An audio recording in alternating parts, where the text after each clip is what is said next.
নমস্কার বন্ধুরা, আমি গৌরব। তো আজকে আমি কথা বলবো সাদা রঙের পৃথিবী বলে একটি বেঙ্গলি সিনেমা বের হচ্ছে। তা সেটি পরিচালনা করেছেন হচ্ছে রাজশ্রী দে। এই সিনেমার লিড রোলে আছে হচ্ছেন শ্রাবন্তী। তা এই সিনেমাটাকে নিয়ে আমি কথা বলবো।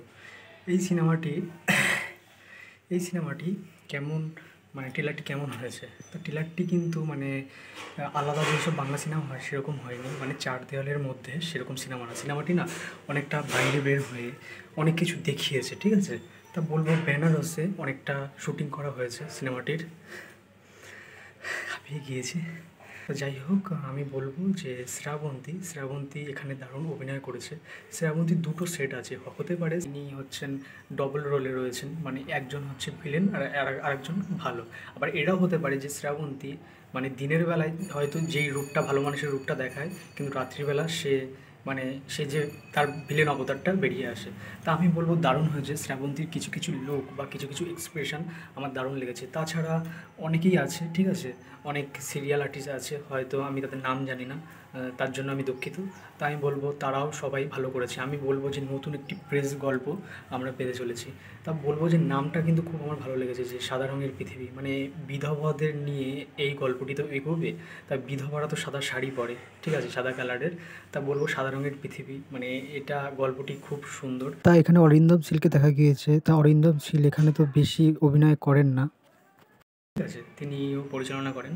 তা বলবো তিনি এখানে যতটুকু দেখা গিয়েছে, মানে তিনি ভয়ের চরিত্র বলো, তার যে সেটটা আছে না, সেই সব চরিত্রে তিনি ভালো অভিনয় করতে পারেন। আমি আশা রাখবো তিনি ভালো অভিনয় করবেন।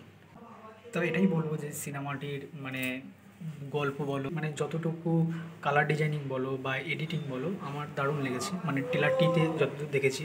তা আমি বলবো মানে এই সিনেমাটি থেকে অনেক আশা রয়েছে। বাংলা সিনেমায় তো এরকম খুব একটা দেখা যায় না, ঠিক আছে। এখন আস্তে আস্তে 2024-এ অনেক ভালো ভালো সিনেমা বের হচ্ছে। এটি হয়তো কমার্শিয়াল সিনেমা নয়, কিন্তু একেবারে যে এই চার দেওয়ালের মধ্যে সেই সব সিনেমাও নয়। তা আমি বলবো যে গল্পটি কিন্তু খুব ভালো। এরকম কনসেপ্টের সিনেমা মানুষ দেখতে খুব পছন্দ করে। তা আমি বলবো সিনেমাটি থেকে অনেক আশা আছে। সিনেমাটি যদি যখন রিলিজ হবে তখন দেখতে যাওয়ার ইচ্ছা আছে। এটাই বলবো যে এবার তোমাদের কেমন লেগেছে ট্রেলারটি দেখে তোমরা জানাও। তোমরা যারা দেখোনি তারাও ইউটিউবে গিয়ে দেখতে পারো। আরেকটি কথা ব্যাকগ্রাউন্ড থেকে বুঝতে পারছো যে আমি ভুলে গিয়েছিলাম সেই টাইমে। তা আমি বলবো যে এই সিনেমাটিতে মানে ট্রেলারটিতে আমি যা দেখেছি, মানে একটি সংলাপ আমি বলবো যে বিধবারা না, যে তাদের মাংস খেতে পারে না বা তারা লাল শাড়ি পরতে পারে না। তো এই দিকগুলো না আমার খুব দারুণ লেগেছে।